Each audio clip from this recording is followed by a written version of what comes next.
The broadcast is now starting. All attendees are in listen-only mode.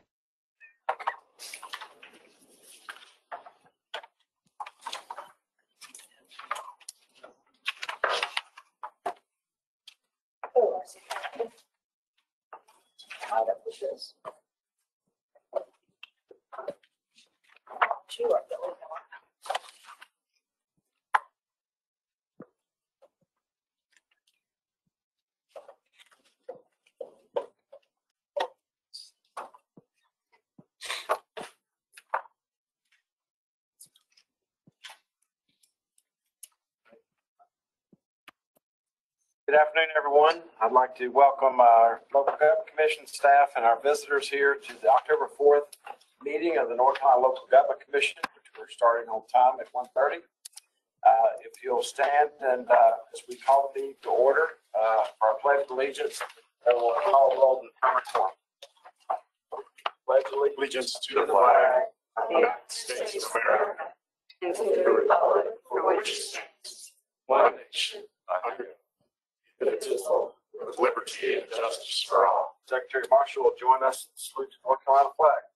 I salute the flag of North Carolina and pledge to the old North State, love, loyalty, and faith. Thank you very much. Secretary, you'll call the roll. This is Cindy Aiken, Assistant General Counsel. Secretary Marshall. Here. First Secretary Penny. Here. Here. Mr. Burns. Here. Mr. Butler. Here. Skip Ms. Hoffman. Here. Present by virtual, and Mr. Philbeck. Here. Also virtual, Treasurer Falwell. Here. Ms. Harvey, if you up there, she is. Here. Hello, Ms. Harvey, and it's Auditor Wood. Okay, absent for the moment. And LGC staff, Secretary Sharon Edmondson is present in person. Susan McCullum, fiscal staff, fiscal management. Jennifer Wimmer is online. Here. And Debbie Tomasco next to me. Cindy Aiken, that's me. Everyone. Procedures are pretty much the same as always. We appreciate you identifying yourselves as you speak. If you're online, please mute unless you're speaking. And motions and seconds will be considered as yes votes without the roll call, without you being called during the roll call, if that is acceptable to everyone still. Chairman, you have a quorum. Thank you. Thank you very much. With that, members, you have the agenda. We now have our conflict of interest statement. You had an opportunity to review the agenda. Does anyone present have an actual potential or the appearance of a conflict of interest regarding the matters that are before us? Mr. Treasurer, I assume I don't have to say it again, that I just will not participate in the Kings Mountain item from last time. Thank you, Mr. Philbeck. And similarly, Ms. Harvey will not be participating in the Guilford County session. thank you, Ms. Harvey.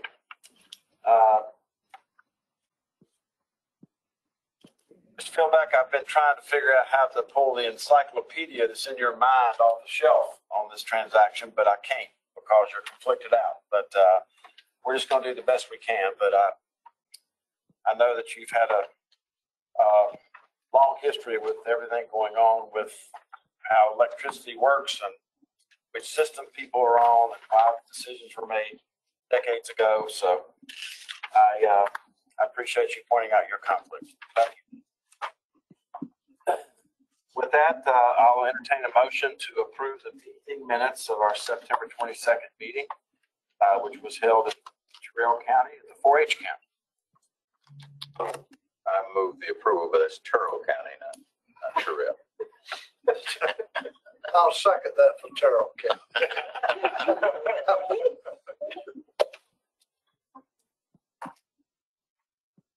Is there any objection? Motion second being made. Any further discussion? Hearing none, clerk will call the roll. Secretary Marshall. Aye. Thank you. Mr. Burns. Aye. Thank you. Ms. Harvey. Aye. Councilwoman Hoffman.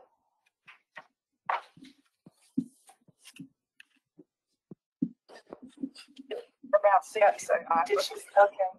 Let's test your mic again, please, Ms. Councilwoman Hoffman. Aye, is that working?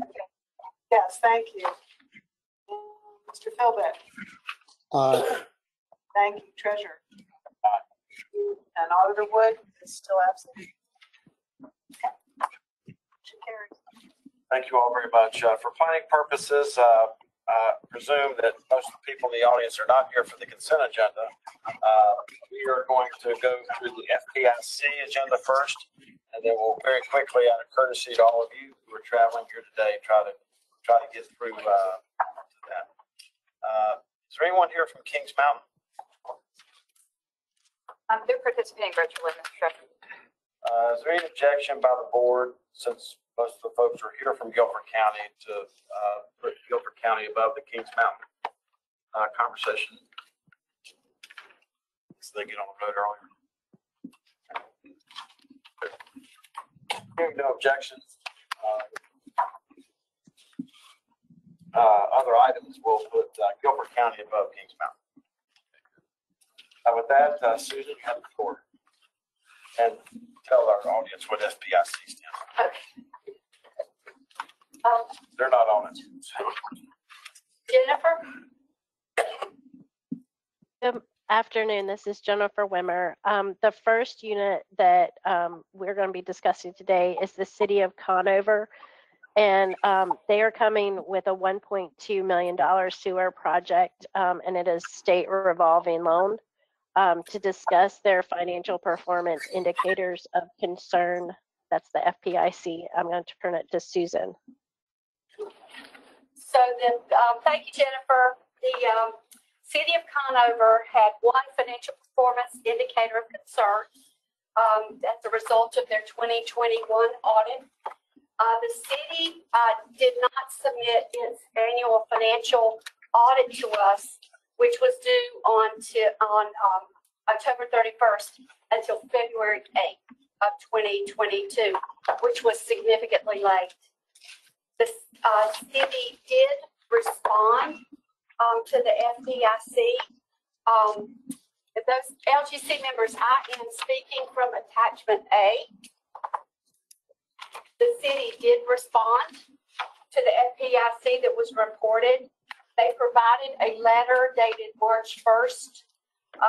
The delays were caused by the pandemic, by an accounting software implementation, and by the need to hire both a new manager and a finance officer. So therefore, they could not close their 2021 books timely. In response, the city committed to providing additional training for the finance officer and the accounting staff to improve their technical skills and knowledge. Their response was satisfactory. Staff's recommendation is to approve. Thank you. Joining us by phone is Kurt Beal, Finance Director, and Brian Bradshaw. Kurt and Brian, are you with us?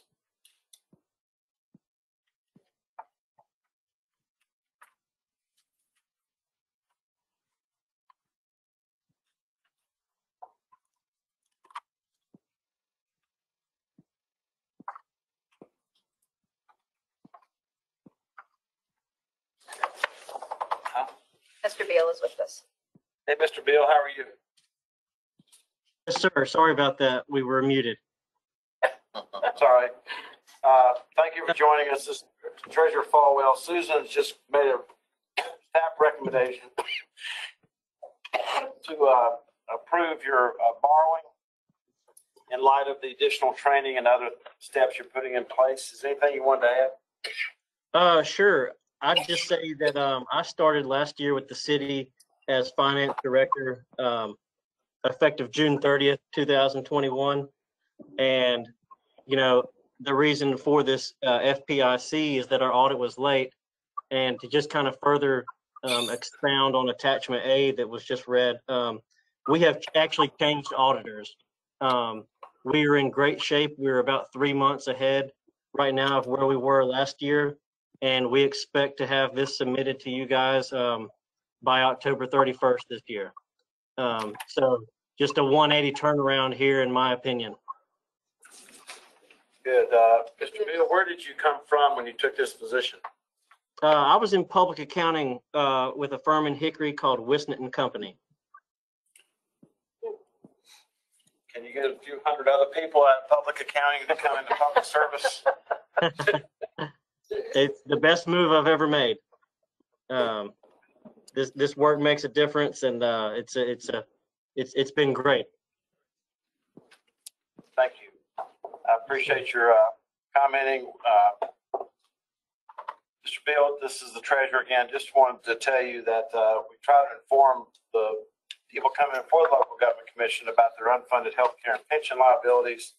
As you know, Conover has no unfunded health care liabilities, and including the LEO and the Elders plan has about 3.2 million, not billion, 3.2 million dollars of unfunded Elders and LEO pension liabilities. So I know there's a lot of money sloshing around, and you've got a very vibrant community. So any opportunity that you have to put money aside for your unfunded liabilities, I think it'll hold you in good stead. And we're going to hear from Guilford County in a moment.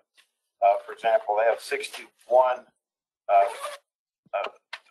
$20 million sitting in their OPEB fund toward their liability. So lots of good examples. Union County has $60 million. A lot of good examples for you around the Conover area for if you end up with surpluses, you've got a good place to put it toward that liability. So thank you. We've had a staff recommendation. Thank you, Bill. We've had a staff recommendation to approve. Do I hear a motion? So moved. John Burge. Second, Mr. Penny. Any further discussion? Hearing none, the clerk will call the roll. Conover, Burns, motion pending second. Secretary Marshall? Aye. Thank you. Mr. Butler? Aye. Ms. Harvey? Aye. Thanks. Councilwoman Hoffman?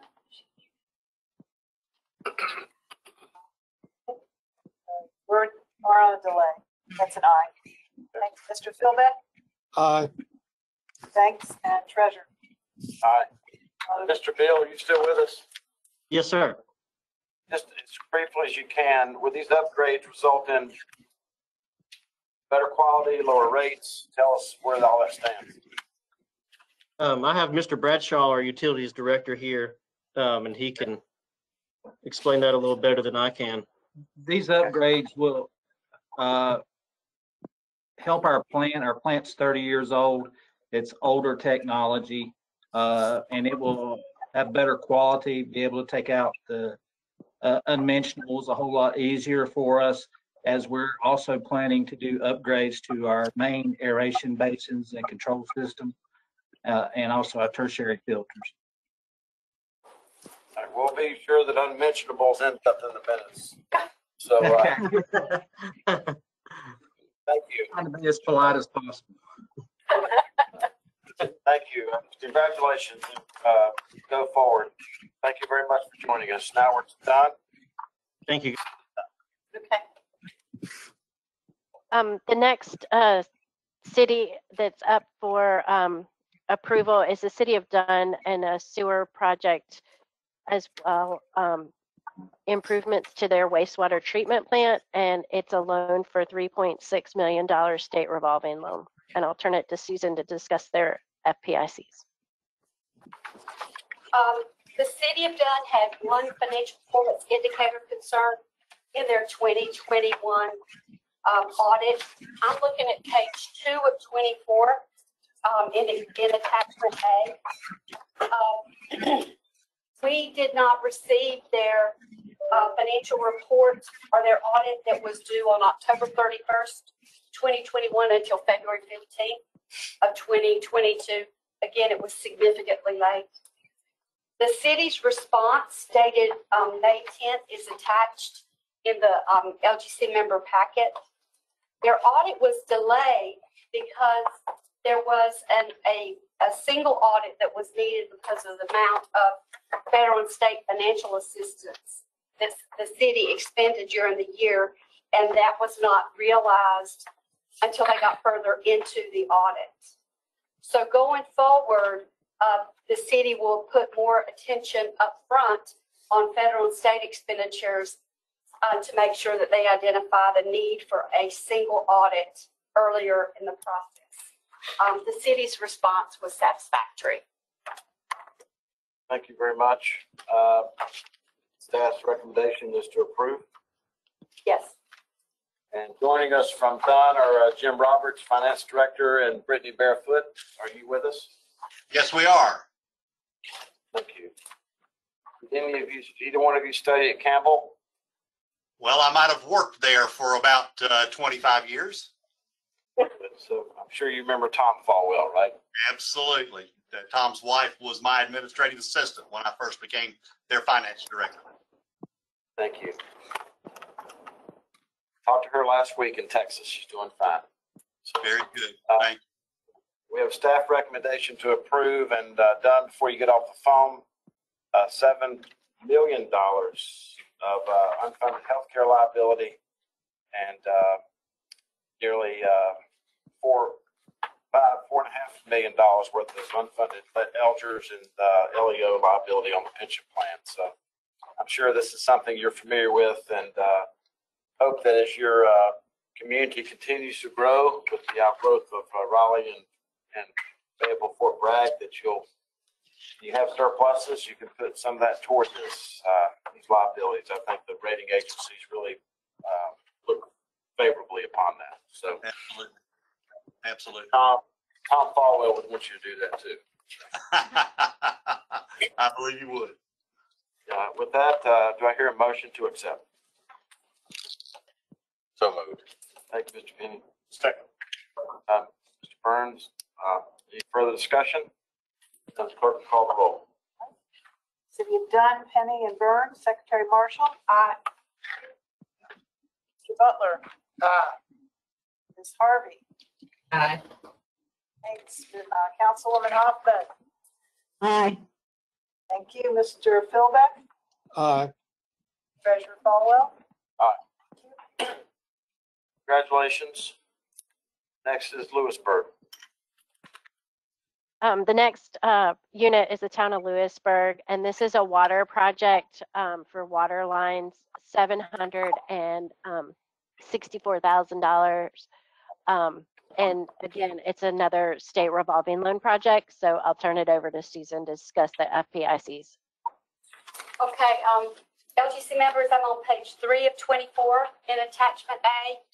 The town of Lewisburg had numerous financial performance indicators of concern as a result of their 21 audit. The first one, the town reported a fund balance available in their general fund that was less than their peers with similar size budgets. They should have had, the average for their peers was 34%. Theirs was 31.15%. The town also did not submit their annual financial audit, which was due on October 31st until January 24th of 2022. The town reported some statutory violations during the fiscal year ended 2021. They also reported a material weakness or a significant deficiency during the fiscal year.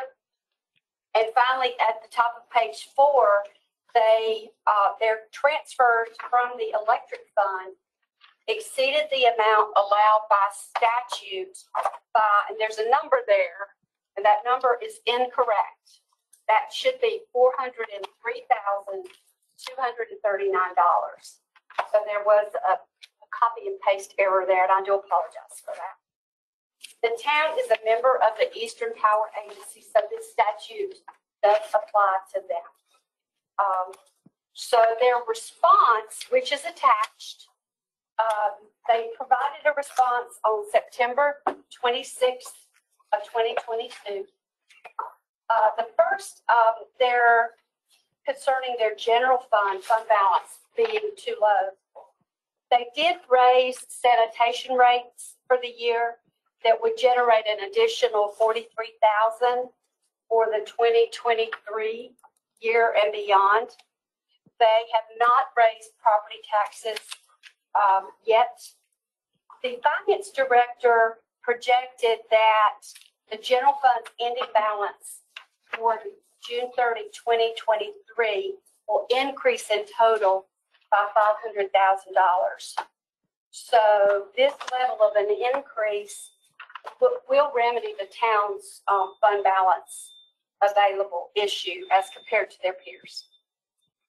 The annual audit was delayed,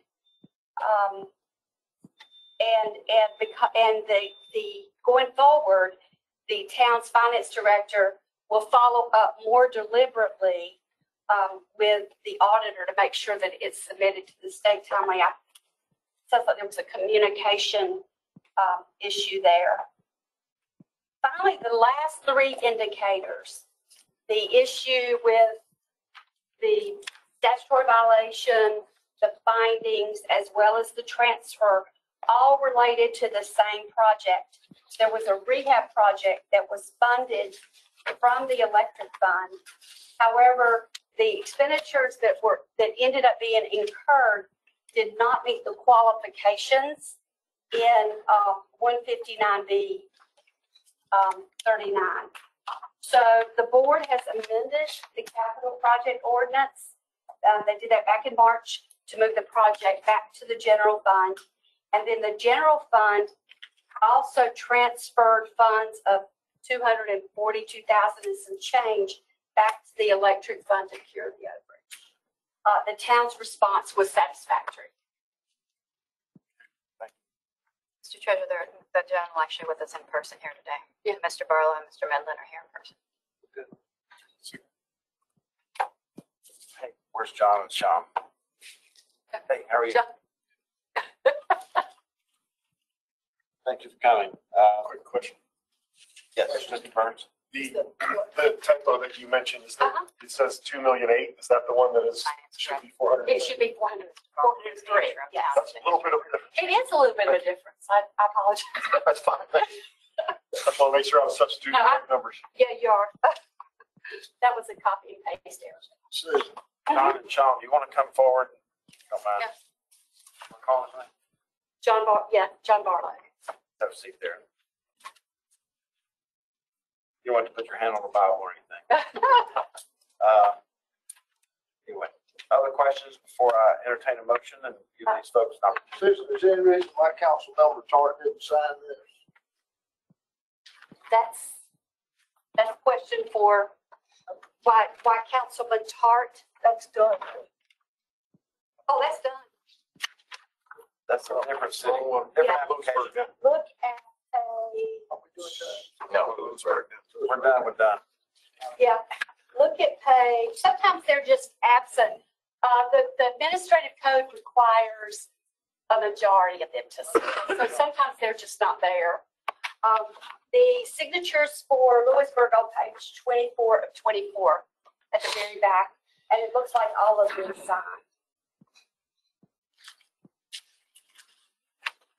Yes, sir. I think Secretary Marshall had her hand up first. In reading the responsive letter, I felt like there were some factors that didn't come out in this. It dances around this aspect of the budget being presented, the audit not being presented, being pushed off, and then that person leaves. And then there's some matter of actually going to litigation with the town administrator or initiating litigation or wanting to do that. Is there something in this, more of a basis for this than what's in this letter? No, ma'am. Please identify yourself for the record so that people virtually can figure out your talk. Thank you. You're welcome. Sean Medlin, Finance Director for the town of Pittsburgh. So what happened is we had a finding a couple of years ago related to a rehab project known as the Church Street Redevelopment Project. And that project, the town administrator at the time wanted to use funds from the electric fund to pursue the rehab project. He was under advisement from staff that this could not be done. He proceeded to move forward, and when the finding came back, he challenged the finding, to Edmondson and sought legal counsel to show that he could do what he was trying to do financially through the electric fund. And it came back that he could not do that. The finding still stood that he had a fine. And so he sought legal counsel at that time to do this. Follow up, Secretary Well, Marshall. we have lots of findings, and it's a strange reaction that somebody would take that aggressive position and invest money in hiring somebody to defend the position. It just seems like there must be more to the story than. He wanted to, I think, move forward in rehabbing our town, and making our town a better place. And with that, he wanted to use electric funds, and that couldn't happen. It was not an electric fund cost. So, I mean, he was trying to do that. And is that what caused the overage? Yes, sir. And from what I gather, you're curing that. We have. There were two houses in that project. John Barlow, I'm the interim town manager. There were two houses in that North Church Street project. One of them has been sold already, and the board is asking us to rush an appraisal on it now, selling that second piece of property. And you're right, that transfer from the general fund that Susan alluded to was to reimburse the electric fund for those funds that it should not have transferred for that project. Now, you've not raised your property tax, but I understand. But you are using, to some extent, the utilities, because you're transferring lawful transfers, but transfers. So you're using some of your utilities general fund as a way to build the general fund. So let me ask a question, two questions. Are there people served by your utility that do not live in the city? We do have a few. We do have a few residents that live outside of our city limits that we offer power to. Are there people inside your city that are not serviced by your utility? Yes. Because they have the right to be a part of Duke Power if they're in certain areas of town. So that gives me some problems, even though your transfers are lawful. It gives me some problems. I don't know that it'll change, it'll cause me to vote against this, but it gives me some problems because you have people who are outside of your city who don't vote on your city council, can't vote on who's raising their taxes, and who aren't covered by the Utilities Commission. So they have no protection. Unlike people who live in the city, who can at least vote the people out, right? Who voted them in. Those people have no one to turn to. And then you have people who are in your city who don't contribute because they're under Duke Power, who don't contribute to the taxes, because that's exactly what it is, that then go into the general fund. And so you're keeping their taxes lower by not raising their taxes and using the utilities to debate, in essence, generate general fund.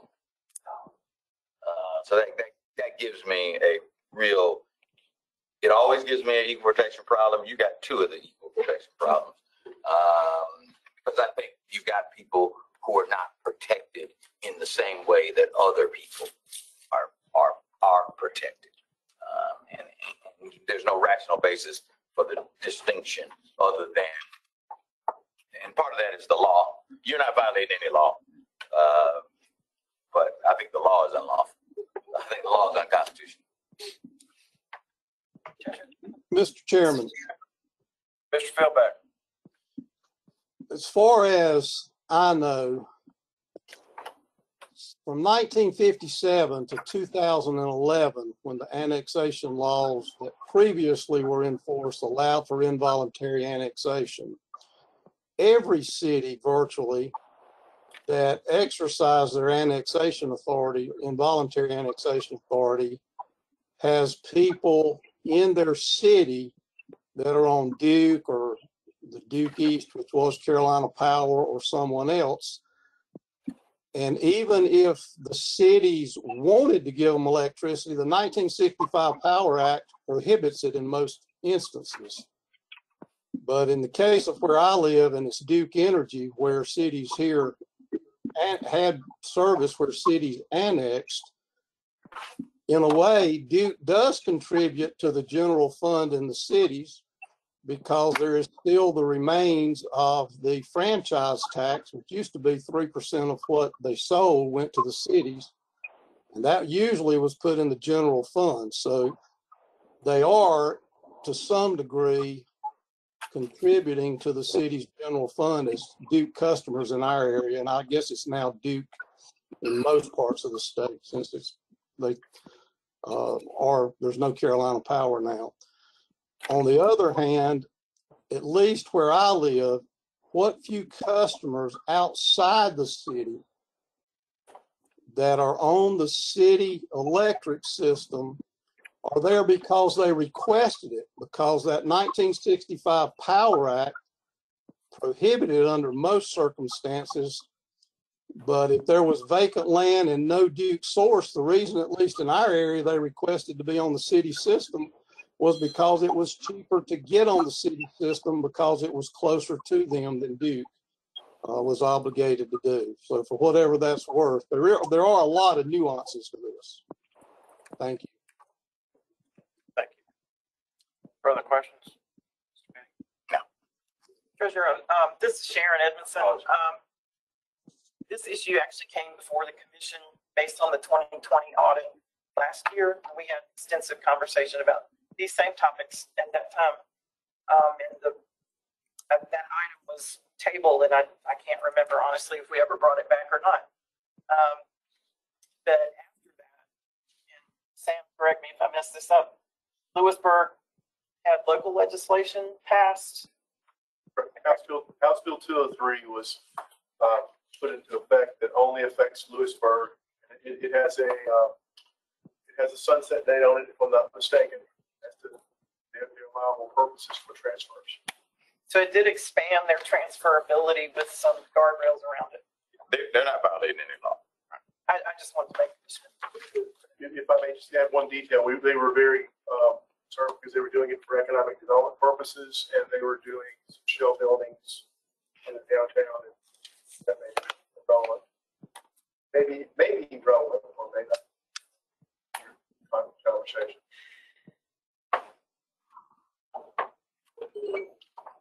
Any other further questions? Any further comments or questions from the virtual participants?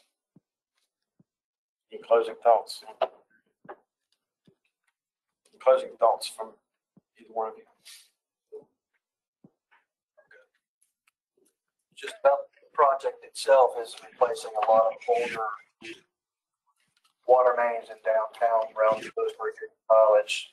In fact, some of the lines are so small they can't support fire hydrants, so we're putting a lot of fire hydrants in, creating some loops, increasing the water pressure.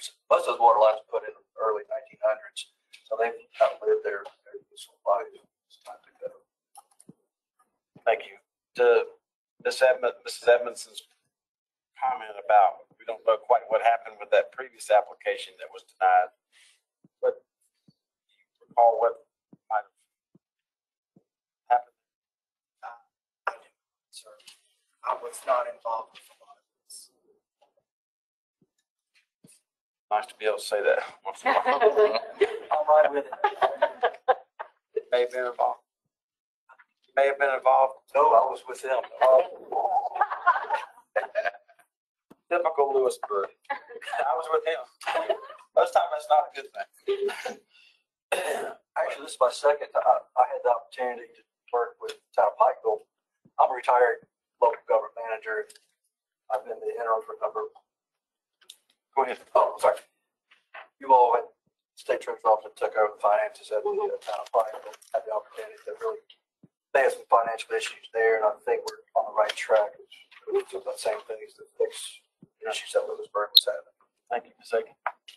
This is Cindy Aiken. Sam Watts is correct. The sunset for the special Louisville bill thank you. Sorry for saying wrong county. Lewisburg expires July 1st, 2031. 10 years. Good. Before we vote, Lewisburg has 1.5 million in unfunded healthcare liability and about 5.4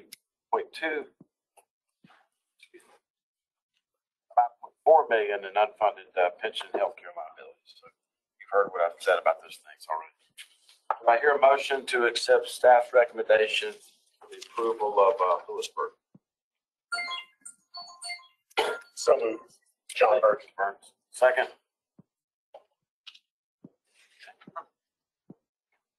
Oh, all right. I'll second it then. Yeah, Councilwoman Hoffman was just muted. Got it. All right. I hope so. Ms. Hoffman, let's confirm your second.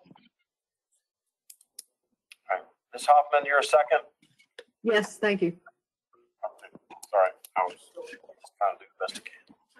I didn't hear you. Okay. Further discussion? Hearing none, the clerk will call the roll. Secretary Marshall? Aye. Thanks. Secretary Penny? Aye. Mr. Butler? Aye. Mr.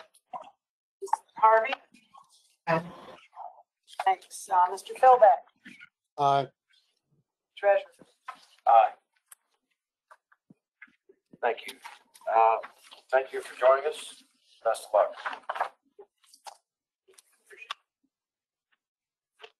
Do we have an ABC store issue in Lewisburg? That was Franklin. Oh, okay. All right. It's just a random question I always ask, see how people react. All right. We're now in Guilford County. We have a long list of distinguished people here from Guilford County. Forgive me, I'm not going to skip over anyone, no pun intended. But Skip Austin, the chairman's here. Carl Vanda Foster, vice chair. Michael Howard, county manager in person. Jason Jones, assistant county manager. Michelle Reed, chief operating officer. John Barfield, interim finance director. Toy Benning, the budget finance director in person. Andrea Leslie Fight, county attorney. David Cheatwood, financial advisor with First Tryon. Julie Smith, public relations director. Whitney Oakley, Guilford County Public Schools superintendent. Congratulations, that's a key position. Jose Olivia, Guilford County Public Schools chief of staff. Angie Henry, special superintendent. Winston McGregor, Board of Education member, and Jill Wilson, general counsel of the school system. So, I know who two of you are. The last two are Michael Alford, county manager. Okay. Angie Henry. Right. Guilford County Schools. Oh, good. Thank you. All right. So, thank you for being here in front of us today. Obviously, you heard, participated, or commented at our last LGC board meeting about some concerns about the enormity of this bond issue. I think for efficiency purposes, I know that you may have a presentation, but my suggestion is just because we had two board members that weren't here last time, to possibly just let our board members ask you questions, and then as you can answer them with something that may be in your presentation, that's fine with us. Does that suit you? Sure, the will of the commission. Okay. Unless the board would just like to hear the presentation, or would you like to, let's start here. There were some questions raised at the last board meeting. So let's make sure we got those questions answered for our board members.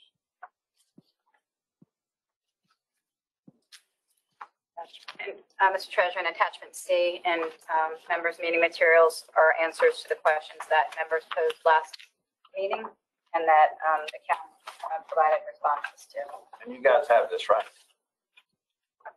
You guys have it. Okay, good. All right. So, hang on, Mr. Chair. Mr. Treasurer. Yes. You usually address this after the presentation, the size of these numbers. You think maybe you ought to share that at the beginning? I'll go after. And a good explanation so all these folks know what we're talking about. Okay. All right, so let's start here and we'll call on Mr. Chairman. Just give me a second. There was questions asked by LGC board members at the last meeting. I think there were a couple of board members that weren't present. Everybody has seen attachment C. So why don't we just start and let Chairman Austin give a few opening remarks. Thank you, Mr. Chairman. We have a presentation. I know a couple of the members were not here. We wanted to try to answer those questions in detail, and we did try to prepare a presentation on financing in our schools. But I would like to offer a couple of opening remarks. Sure. Let me first of all thank you all for allowing us to come and make this presentation and feed on your time. But we have come here today to let you know that in Gifford County, we are united in our support for our schools. Current and former county commissioners, mayors, and community leaders are all different party affiliations have signed a unified statement showing our support for our schools. We are one Gifford County, speaking in a united voice, because we recognize the tremendous responsibilities voters have entrusted to us to improve our county schools. We are committed to working together to support this investment in our schools and our children. Gifford County engaged in a current process to develop a fiscally sound repayment program supported by existing revenue sources. Gifford County is already setting aside funding for the debt repayment, and the 3 independent national rating agencies recently affirmed the county's AAA GO bond rating, demonstrating that Gifford County consistently responsible approach to managing the county's financial position. Since 1993, when Greensboro, Gifford County, and the Greensboro school system merged to one system, Gifford County has issued only $1.3 billion in debt. When compared to Wake County, $4.8 million, including funding approved by the LGC in this past September, Mecklenburg County, $3.1 billion over a similar period of time. It is clear to us, and I know to you, that we have to do more in Gifford County to support our schools.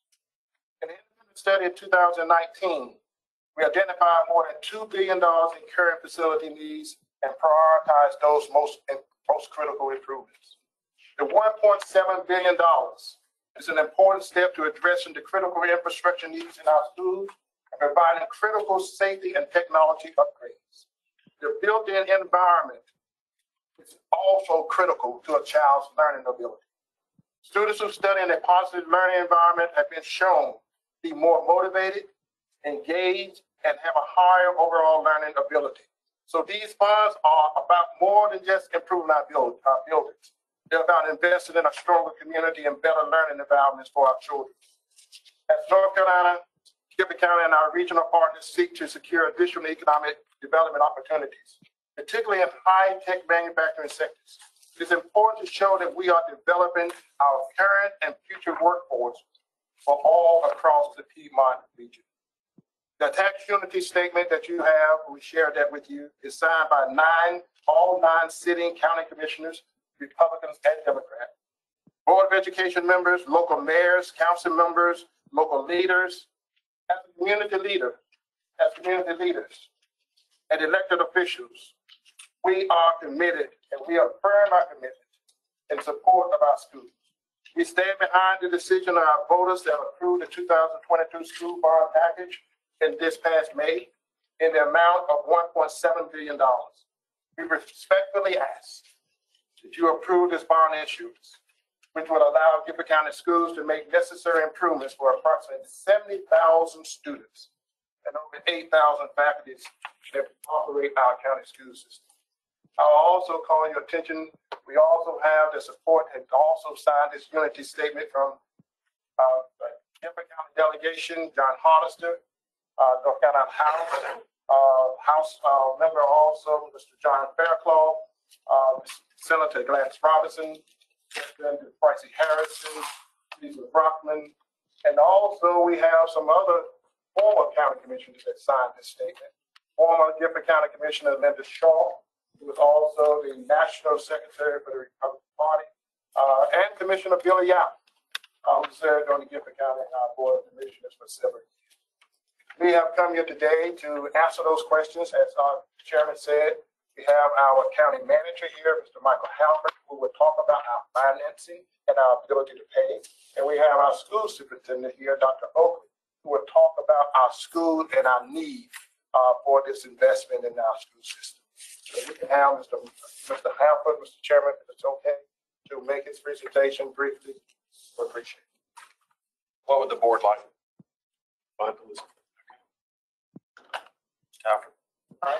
Just some logistics. Jose is going to hand out so you can follow along. We also have the presentation online. Let me start by saying, first of all, thank you for coming here.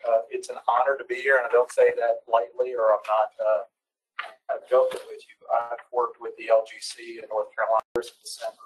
Started out in Gaston County, then to the city of Greensboro, Guilford County, back to Gaston County, and then back to Guilford County. And so I've had the opportunity to work with the LGC on helping both cities and counties plan their financial futures, work through bond issues, and we've done that hand in hand in partnership with the LGC and the staff. Also very much appreciate the LGC staff in helping us navigate things over the last year and working through our proposals and being a county board with us.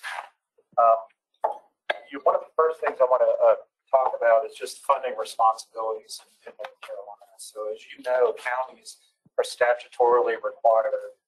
I'm on page 4 of the flip.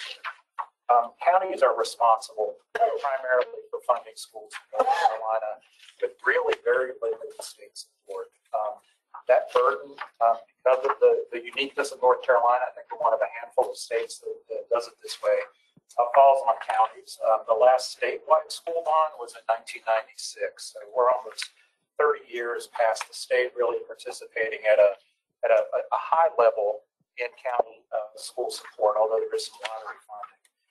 And I think you introduced Treasurer, got some questions kind of about the size of Guilford County's proposal, the $1.7 billion relative to the state's budget. And I think respectfully, that really illustrates the difference in responsibilities for school funding in North Carolina. Because the state doesn't have any school funding responsibilities directly, your debt load doesn't reflect what counties have to do for schools in North Carolina. And I think I was doing some figuring over the weekend. If the state, what counties are doing, the state would probably be issuing about $1.7 billion to $2 billion a year just to keep up with a 50-year replacement cycle for every one of the schools in North Carolina. And how I got those numbers is I took a look at what the state has. State Michael, I'm going to be a little bit inelegant for a moment. Sure. We can't debate whether financial responsibility for schools between the county and the state. And I would say that everybody on this board is very familiar with that tension or lack of tension or what hasn't happened. So you may want to think about that so we can get specifically into the Guilford County situation, just as a suggestion. Sure. Just want to offer that the $2 billion is really a difference in responsibilities. So the state, if you are on a replacement of a school every 50 years, which is about 2,500 in a school building, then you would need to be issuing about $2 billion a year. And so that $2 billion, kind of comparing to Guilford, is our issuing that once over a period of time to deal with our needs. And so I just wanted to kind of illustrate that those two numbers really illustrate the difference in responsibilities that face counties. So you're aware county funding really takes about 38-40% of local county budgets.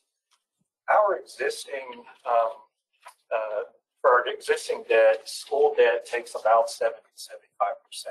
So our ability to get our arms around that huge part of the budget and have a funding model that's stable and predictable going into the future really is going to allow us more flexibility in the rest of our operations. You know, as budget director in Guilford for about 15 years and in other jurisdictions, if you've worked in a county, you know that impact really impacts the budget. It's hard to plan long term until you can get that capital budget set. And so our plan actually sets that going. Well, because I'm an intentional listener, I sped through that a little bit too fast. I like math. So tell me about the 75%. Just say that whole sentence slow, more slowly. Sure. So over time in Guilford County, debt for schools represents about 70 to 70% of the county's total debt, annual debt service payment. Got it. So and on top of that, county's got the school. The amount of debt that the school system is putting on the county represents about 75% of the county's. Correct. Okay, that's correct. And so the plan, you were saying operating budget, 75% of your operating budget was going to debt. You don't pay debt. Wouldn't, okay, go ahead. I'm not the only long enough to know I wouldn't be in front of you. That would. I'm assuming that roughly 75% of your capital stock is schools. You don't have a lot of, other than parks, and you don't have a hospital, so you can. No, correct. But as you know, I mean, counties also have to fund G2, community college systems, and state courthouses, and things like that, which are primarily schools, although those assets are on our books, but schools books. And so the chairman mentioned kind of the differences in funding that's been provided and approved for other jurisdictions, 4.8 for Wade Billion, 3.1 for Mecklenburg, and then Guilford is third largest in the state at about 1 billion since 93. Obviously, the 1.7 will move us up to Mecklenburg. I know they are considering bonds, and then will still keep us behind Wake County. How do we plan to sell the bonds? So we will not be selling 1.7 billion all at once. We've got it divided out over 3 tranches over the next 7 years. Used some conservative interest rate projections. Those obviously probably weren't as conservative as we thought, because we're bumping up a little bit. We'll see how that goes in the future. But conservative growth estimates. We did not, sorry, page 7, I'm bouncing around here. Just catch up, right? We did not budget or anticipate any sales tax from the sales tax referendum that went to the voters. So we funded this plan without any new sales tax revenue, using existing revenue that we have, the natural fall off in our underlying debt. And then the Board of Commissioners allocated about 7 cents, 7.3 cents of its current tax rate to generate enough property tax revenues to make the model work over the full life of it. So let me interject. And once again, for all of you, we don't interject because we're trying to be rude. We're just trying to get to the subject. Sure. So why did you go to the voters and ask for it if it weren't connected with this? So the commissioners put the sales tax on, and it's been in Guilford County for a while to help support school funding. So how many times has it been defeated? 4 times. 4. Can I speak to that, Mr. Chairman, if I may? We put it on the board on the ballot in order, and we said that if that now quarter-cent sales tax would have generated approximately $21 million a year. That's equal to about 3 cents on our tax rate. What we was planning, and the board passed a resolution, even though we can put that on the ballot, that money would go directly towards school debt and not in the operating budget for the county. We said that if that quarter-cent sales tax was to pass, we would take 3 cents off the property tax rate in order to make that equal for the taxpayers having the burden taken off of them about 3 cents. And allow the sales tax, which is shared by people outside of Guilford County, about 30 to 40% of those sales tax are paid from people outside of Guilford County. Give that relief to the taxpayers.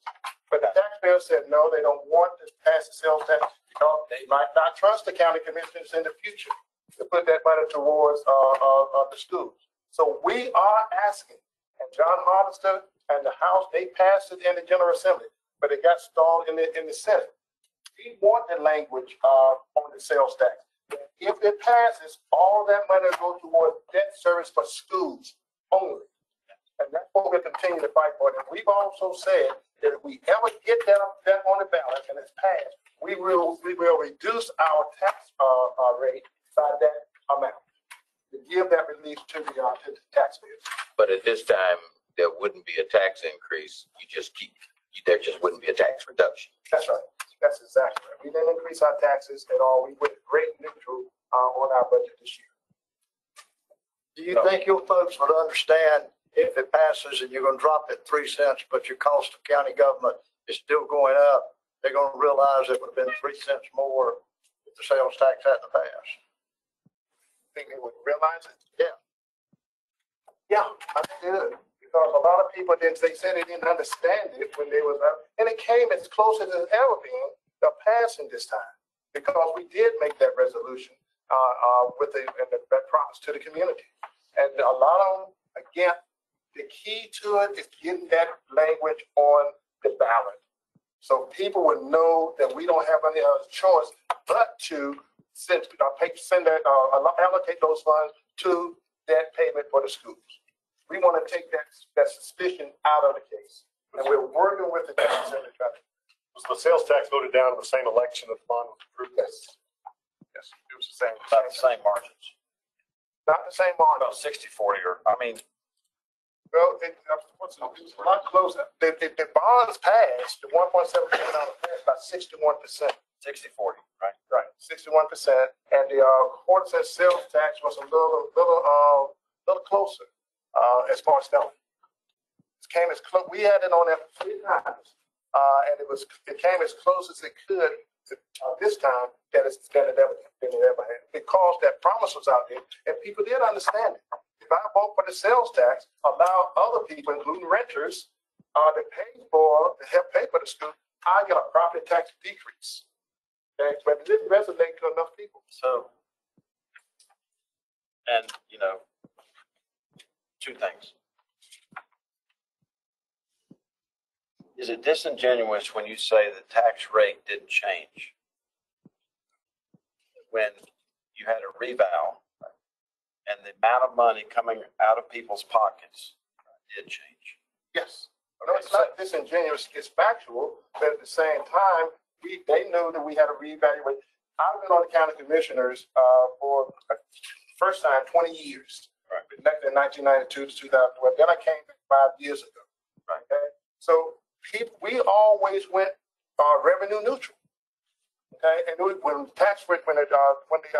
reevaluations came, we always went revenue. So we didn't take any more money in. That's why we didn't give more money to the schools. But this wasn't revenue neutral. This reevaluation was not revenue. It was rate neutral. It's not reevaluation. Right. And we generated about another $90 million in new taxes. And that's why we have dedicated $50 million starting this year's budget towards the $1.7 billion debt. And we pledge to do that for the next 20 years. So we're already budgeting for the money that we know we're going to have to pay $1.7 billion for. So for $50 million of our current budget, we haven't spent a dime on the $1.7 billion yet. But this year, we put aside $50 million towards that debt. So you kept your rate the same. That's right. And I'm sure there are those in the community that have characterized that as a tax increase. Yes, some do. That's a political issue I'm sure you'll face. And they knew that, and we said that before they voted. Sure, we put our plan out. I've been in your seat. I understand. And we said that we're going to vote for, we're going to go rate neutral. And therefore, we're going to generate what funds, what they pay for this $1.7 billion debt that you all are asking us to do, if you approve it. And they did. So let me, discussion, and people just see how we roll here. So it's okay. I mean, you like it? I like it. Like the county commission. And maybe qualified to answer this question, you may have to call a friend. I don't care. But when you say you weren't allowed to say something and now you need empowering legislation that says you can say something, and you know, you don't always need a law to tell you what's right and what's wrong.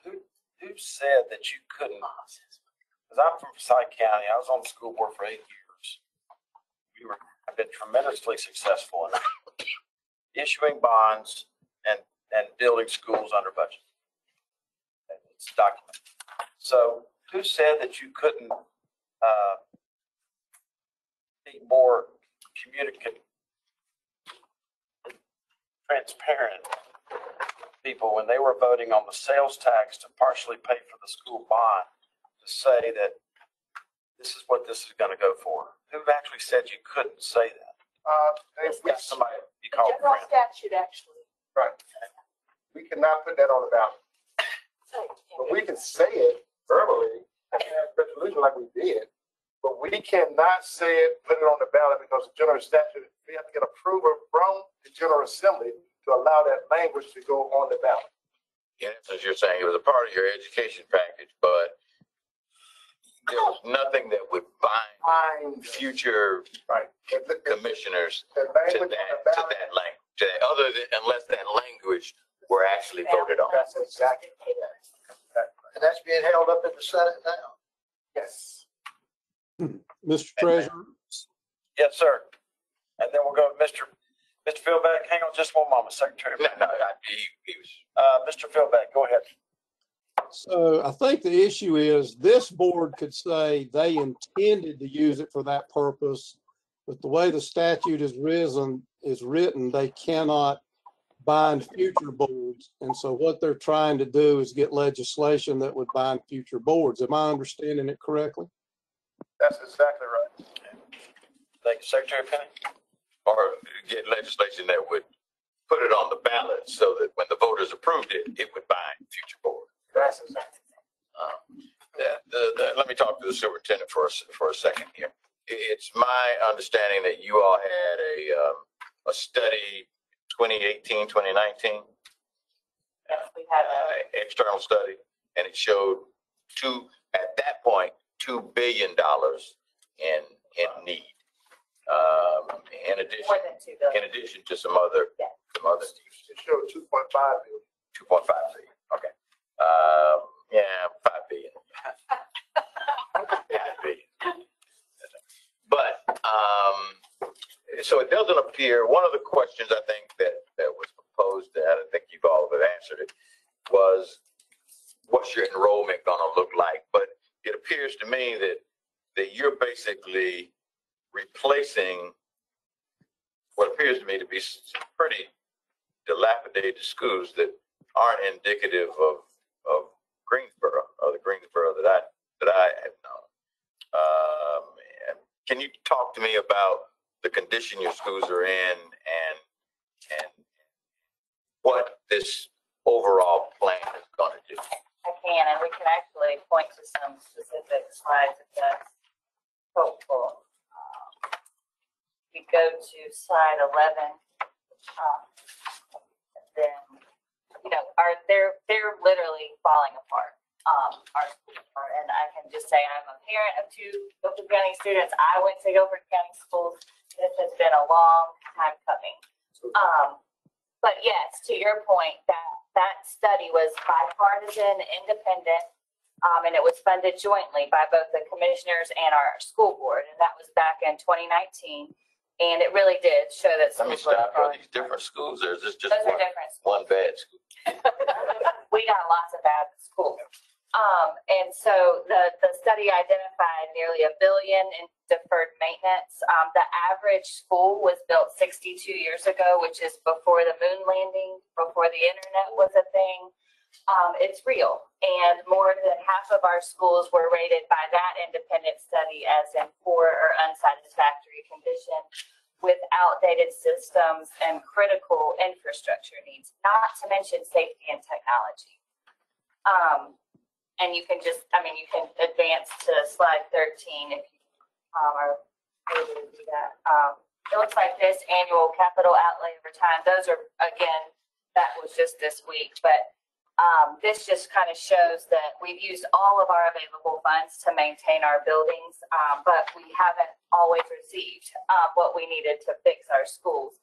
A great example, if you look here, across 4 of these years, it took 4 years of this funding to fix 1 HVAC system in 1 middle school, just because of the level of funding that we had. But we're very grateful to our current commissioners and their commitment to the strong support for our schools, and by filling our capital outlay. This is $49 million for 1 HVAC system and 1 school. Across 4 of these years, 1 HVAC system in 1 middle school. It took, based on the amount of capital funding that we received to replace the full HVAC unit, we had to patch together 4 years, as well as keep up the rest of our schools. They didn't use the entire budget, but they couldn't use.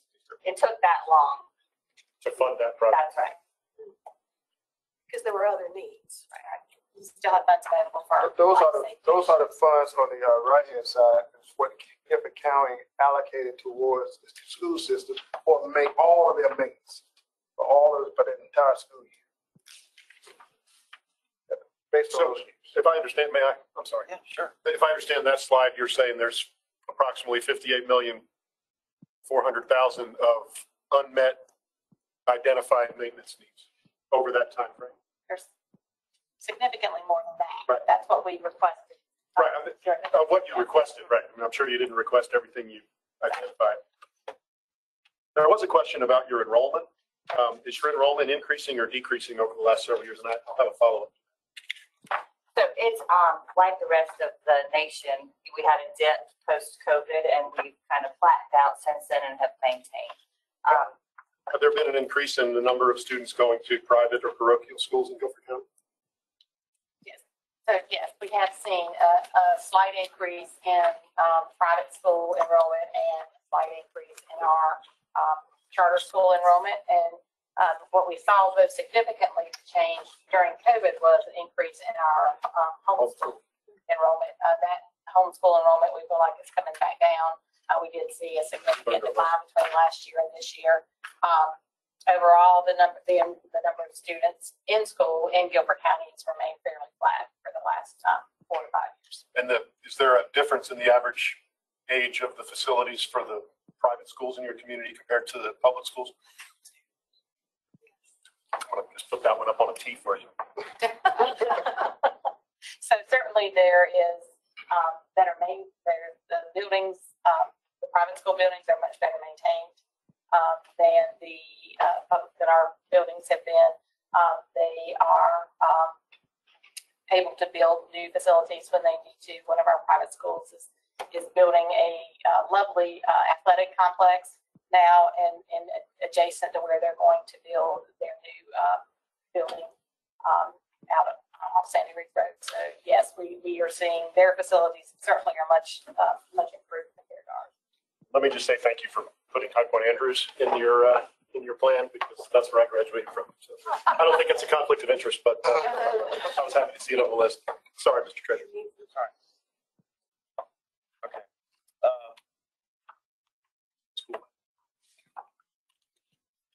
Did you have more to go through? Well, just to remind the commission that, we were planning on the 1.7 billion over a series of time. There will still be touch points with the LGC, right? You've all scheduled the sales for us, so we will continue to have conversations with LGC staff as we move through the sale of the bonds. Can you summarize what those, how many tranches that would be? Sure, it's just three tranches roughly equals to 565 to 570 million. And how long ago did this board approve the 300 million? The voters were 2020, so you would have approved that application a few months prior to that. And I was not county manager at that time, so with what the voters were told that 300 million was going to go for, was it an under promise and an over deliver, or an over promise and an under deliver in terms of that previous one we approved, the 300 million? I mean, did it come in at 298 million or 498 million? So we're still working on finalizing those numbers. We expect to have guaranteed maximum prices in the next month and a half. We've had gone through design, and then we've gone through value engineering because of what the projected budgets came in at. And so we are looking again to have those numbers filed in the next month. So how much of that we've previously approved has been left? We have contracts for about $28 million. No, I'm sorry, that's gone up about $41 million now. So 12% of what we approved is 2.5 years ago has been left. That's what we've issued contracts for. Everything's under design at this point. We've got CMARs that are working with us. And like I said, we expect to have those contract amounts in the next month to 6 weeks. I know there's no way for me saying this nicely, but something's from your presentation, and I've listened intently to everything that's been said. I'm a Falwell and a Scott and a Reddick and a Robbins. All four of those families are from Guilford County. So it just seems like there's been decades of neglect as far as capital expenditure, decreasing enrollment, and then trying to do something with the highest interest rates in decades, at the highest cost per square foot in decades. And I didn't even plan to even ask the question about the 2020 approval that we did. But now to hear that only 20% of that is those of what we previously approved that has been put on the street and is in the oven, so to speak. And now I'm trying to even G-haul with what I'm hearing that 300 million that we already, 300 million, right? That's now turned into 500 million. Is any of that accurate? Once you get that 300 million on the street, you're actually, based on the promises you made to folks, that you're actually expecting that's going to cost 500 million. That be not accurate or accurate? I don't mind you correcting me. I just want to make sure I got my numbers right. So we're expecting it to be higher. I don't know that we're expecting it to be up to 500 million, but we do think it's going to be significantly higher, 300 million, and we've said up to 450 million. So. And I think also just to point out the master plan, the facilities master plan that was done externally was in 2019. And if you've been to Lowe's to buy a piece of wood or been to the gas pump, it's just a reality in terms of where we are now versus where we were pre-pandemic. Okay. So what if the 1.7 billion is approved, you go to the street, 3 different tranches, and there are other board members chime in when you want to. I mean, could we possibly be looking, based on what you just told us, that this 1.7 billion of expenditure maybe turns into 2.7 billion of expenditure?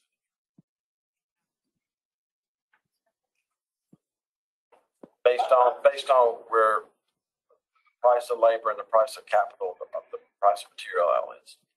Mr. Treasurer, again, we can only speculate. We don't know. We don't know. We didn't expect the prices to go up like they did over the past 2 years. But pandemic hitting, things are happening that we had no control of. So to say that, I don't know if they'll jump another $1 billion or not. We don't know. We are dealing with the unknown just like everybody else is out there trying to do. But based on your facts, using 2019 numbers, could you, even with what you know, have underestimated by several $100 million based on what you already know? Based on, you got $300 million with approvals that could turn into $450 million with approvals. So you've got 20% of that work on the street. And then you got another 1.7 billion based on what you already know about this recipe that you're cooking over here, 2020. The 1.7 based on the promises you've made to people, it's got to be off by a lot, but based on today's prices. Again, you might be right. We don't know. We know that the prices are not coming back down to pre-pandemic. We know that Lowe's is not going to sell their plywood and 2x4s anymore from 2019 prices. We know it's going to stabilize at some point. I'm a realtor. I'm a developer, and I build houses and flip houses also. Been doing it for 40 years. My own business. Okay. It cost me probably 50-60% more in order to renovate a house than it did 2 years ago. I agree. And the same thing with building. My church is building our park. I'm the chairman of the building committee. We got an estimate to build our church for $5 million a year and a half ago. It came in 3 months ago at $7.2 million. See, that's making my point. So tell me, so I want to go back to the finance director. The manager. What happens when you've promised this school over here, you're going to fix Mr. Burns High School, 3 other schools over here, and you made all these promises to the voters. And then where's your financial flexibility if this thing goes to doubles? I mean, how how are you going to find, where are you going to find enough juice in your balance sheet? This is a balance sheet question. It's not an opinion. It's not emotional or political. It's just a pure mathematical question. Where are you going to find the juice to fulfill the promises to the voters associated with this master plan, given the data that we already have with what's been in the oven for 2 years? Where are you going to find the juice? Yeah, and I think that speaks to the model we built. And so one of the things we also looked at is how can we switch over to more as a pay-go financing scheme and reduce reliance on debt. Let me just say first, one of the challenges we have too is we don't want to pause because that's what our kids are in right now, right? And so our pausing. That's been going on for 26. It's been going on for 26 years. And we don't want it to be 28 and 29. I know, And but so we want to continue. The beauty of our plan, though, if you look at, if we go back to slide 8, if you could slip that back, is we've structured it such, and the board made that decision to begin setting aside dollars over the next 3 years that carry us through those peaks. But about 7 years out, where that green line goes above the orange line, that generates cash for us to do more go financing where we might go over. It also generates perhaps some dollars if 10 years out we have to look at it, some other 15, some other kind of financing. The county has the capacity to do that because not only did we try to deal with how do we deal with it right now, but we took a long-term, reduce our reliance on debt financing for school capital needs, and to switch this model where we are not trying to chase how we provide adequate school facilities for our kids, but we build enough cash balance to do it. So you are absolutely right. We don't know what's going to happen in the future.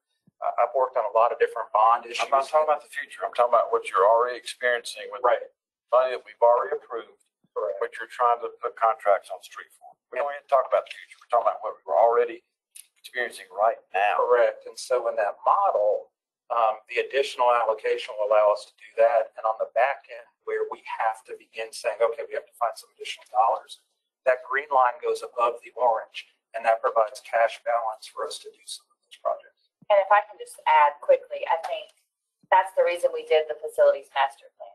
The plan itself says that that we have more needs than this bond will cover. We can't make up for this underinvestment over time with just this one, and we know that.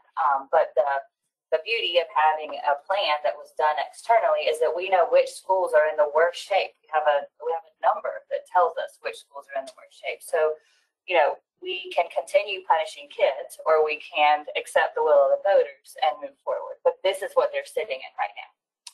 Well, I don't think myself included or anybody on this board wants to punish kids.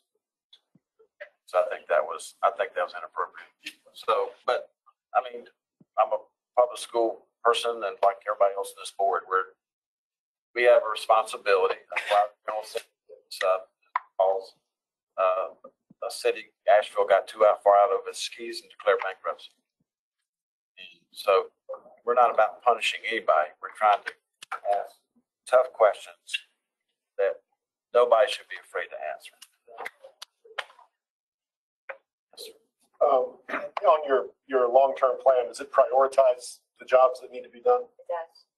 Has that been publicized? Yes, it's been public since it was completed. And I think you said this earlier, but I know Wake County is. Are you a AAA county? Yes. In fact, the plan is on the website, if my memory serves. Very transparent with what we're trying to do. It has a score. That's why it passed by 61% of the voters. We've been transparent. It has a score beside each school. And from what I can see, your elementary schools are in the worst shape. Lowest overall score. That's right. So what do you say? Do you disagree that there's been decades of neglect as far as capital expenditure? Again, I have been on that board for 20 years, now 25 years. I agree. And when I was going around to the schools. You agree with my statement? I agree with you. So why do people deserve to know why? Yes, they do. Okay, what the answer is? We were afraid to raise taxes because they didn't want to get DT. That's the problem. We was afraid to raise taxes. I couldn't get my board at that point to raise taxes. They said they wanted when reevaluation came on. They said, no, we're gonna do rate neutral, we ain't gonna take in no more money. And over the past 8 years, we really lost money because some people on the board, after I left, they reduced taxes. And over the past 8, 9 years, we've lost over $130 million by playing those political games. 1 cent tax decrease, okay, a quarter cent tax decrease. So we've lost those millions of dollars by playing political games instead of giving that money to the schools. So I agree with you. Okay. We have neglected it. Now, with the new board that's working together, okay, all of Gifford County working together, Republicans, Democrats, Independents, with this unity statement, okay, signed by all of our mayors in our municipality. We're working now as one Gifford County, family. And the school board and the county commissioners, we're working together to make this happen for our children. That's what it's all about. And the next generation is coming. So this is a question from left field, but it's important to me. I was on the floor of the House when the lottery passed. If the lottery, public school construction money, and I was on the floor of the House when it passed, there's supposed to be 40% of the lottery proceeds going to public school construction. Now, the lottery has overwhelmed expectations. The lottery is producing 2.5 times more revenue than anyone expected. The public school construction money has fallen in half. So if the public school construction money were back up to the 40% of the lottery, which has exploded, what would that mean to Guilford County? I believe it would probably be $12, $13 million a year. I think when we get on average less than $5 million a year right now, it bounces around a little bit. When the state made that change, it's 12 to 13 marginal off of it was 40 and then it's 19. They're trying to get it back up, but yeah, I can't answer, but it would be probably in the low teens. For 10 years. I'm sorry, for 10 years. But from whenever it started falling, you should be getting, if it stayed at 40% and the market has doubled from what was wrong, we would have had another $4 to $5 million, $6 million a year for that period. If not more, actually. For clarification, when the lottery amount started diminishing, was that through statutory or what caused that? Budget writers. It was, that's the fair answer. It was reduced in the Appropriations Act down to low point of 17.1% of the proceeds. And they've been trying to increase it over the last. And I'm always thinking about this through the eyes of the low income counties of our state, which you're not one of. But now I'm thinking about it through the eyes of the prosperous county. I mean, I've been advocating this for a long time. Because I was on the floor when it happened. So, sorry, Madam Secretary. yeah, this amount just, I can't deal with it. Yeah, it's just a lot of money. Is there any possibility that we could build in some stopgap junctures where a review takes place, and that the issuance of further tranches would be subject to certain measures happening before it going forward? I know that getting the public to vote for something is a major achievement countywide, and you brought everybody in, which then makes it much more expensive, but brought everybody in is very equitable and wonderful. But it just seems like we don't know the future. We don't know inflation. We don't know availability of workers in addition to work material. It's just like we've got to read a crystal ball out there to see if this is going to be feasible. And so, could it be done in smaller batches, more batches instead of your 3? Or can there be things that I don't know a lot about bonding laws and regulations, but have some hard measures of stop and looking at, certain benchmark times to make sure that, it is not getting too far out over the skis and that you realize that you may not be able to do it all. It just seems like such a large amount for so long a period of time in an unknown future. Mr. Treasurer, this is Nancy Hoffman. Can I jump in for a minute, please? Yes, ma'am. I'm sorry. I didn't, we got I much of this discussion, which has been frustrating. I've lived in Guilford County in Greensboro for 25 years. You've heard the truth.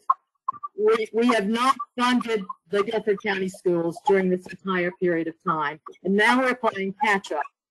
None of us can predict the future, but the school board and the county commissioners have put together, I think, a very valid plan of the needs of the schools in this county.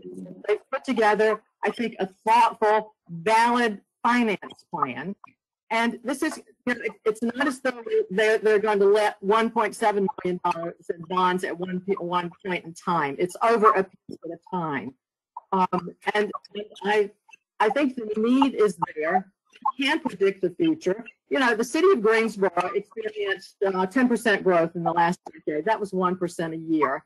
I'm not sure what the county's was. Similar, I would think.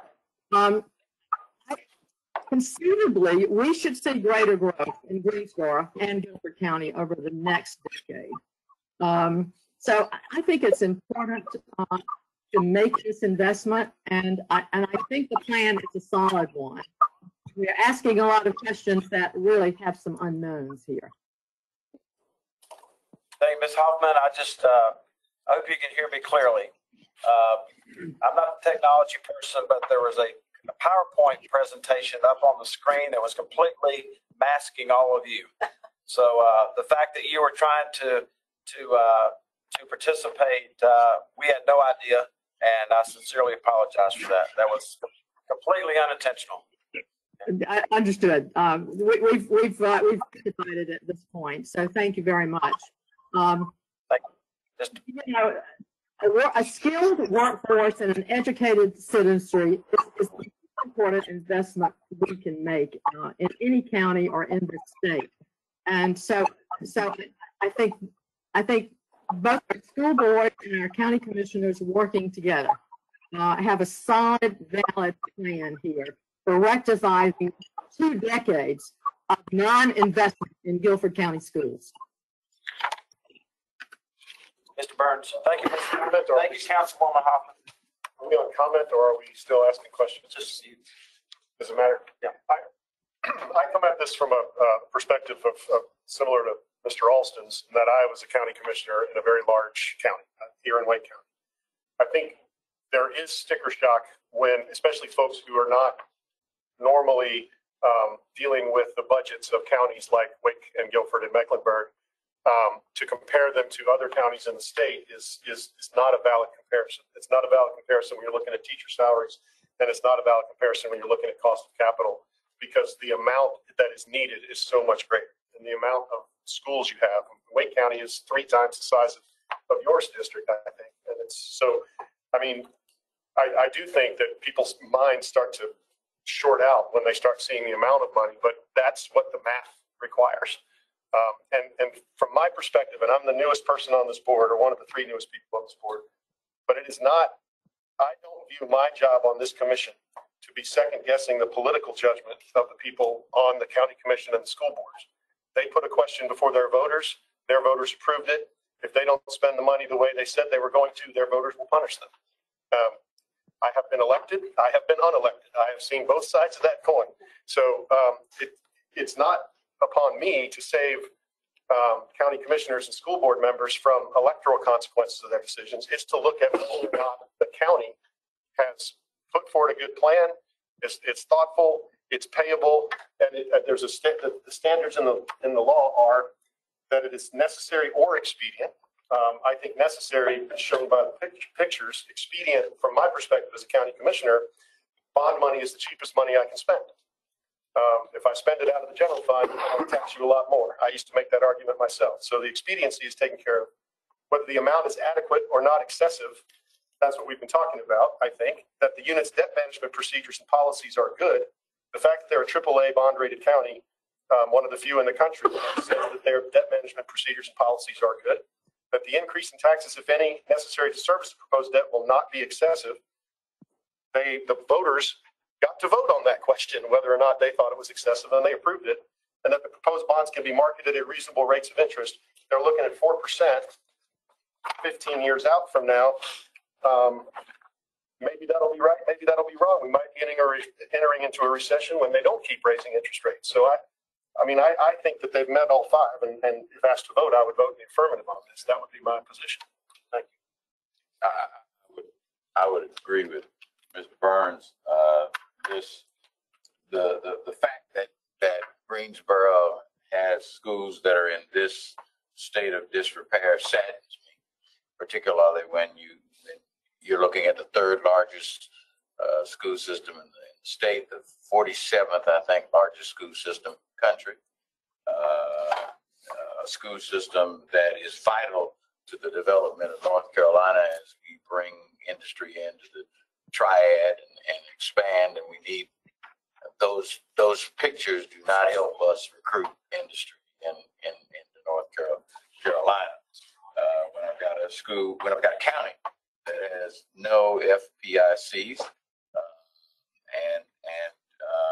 and delay in doing this only makes the situation worse financially and worse educationally. I think they meet all, as Mr. Burns has gone through the criteria, I think they certainly meet all the criteria necessary.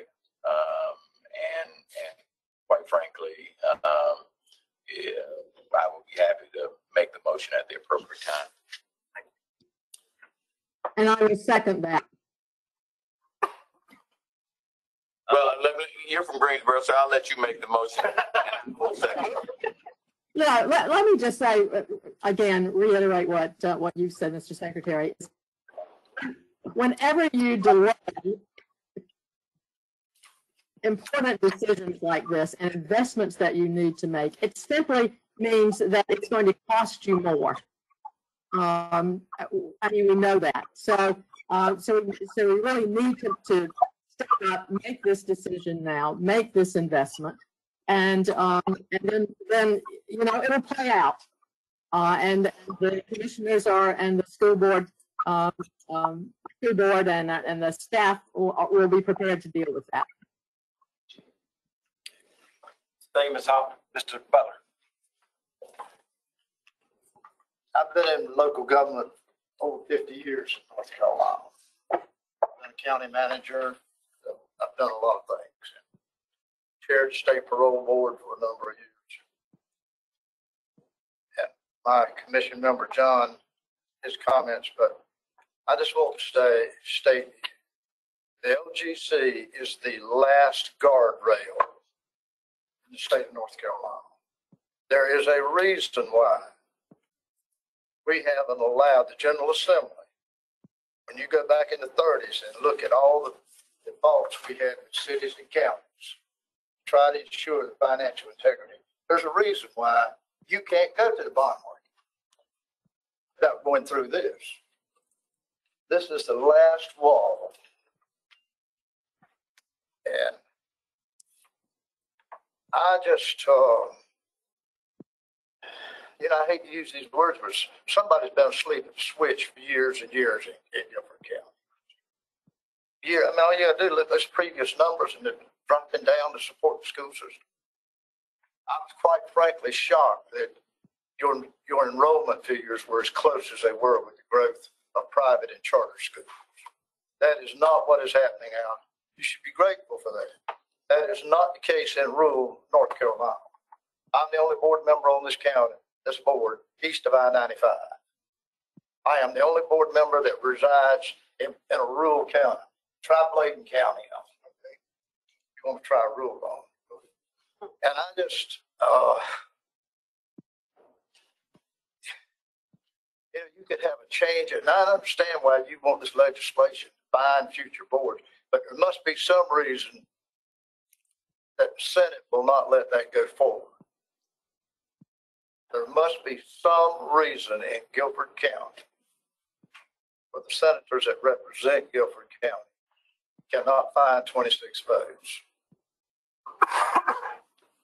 And John's right, these numbers are staggering.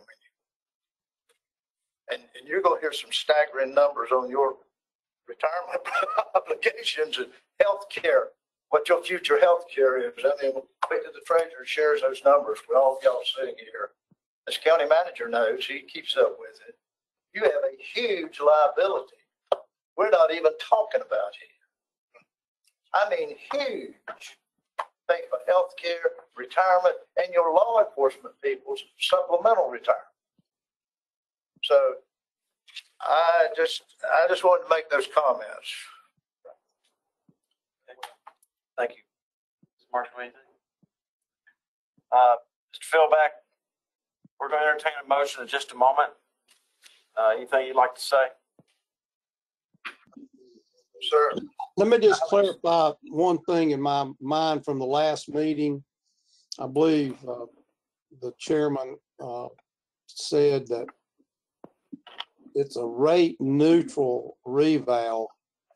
I thought I remembered from last meeting, and I may have misunderstood, that the previous year's tax rate was 59, and after reval, the tax rate was going to be 70. Did I misunderstand that?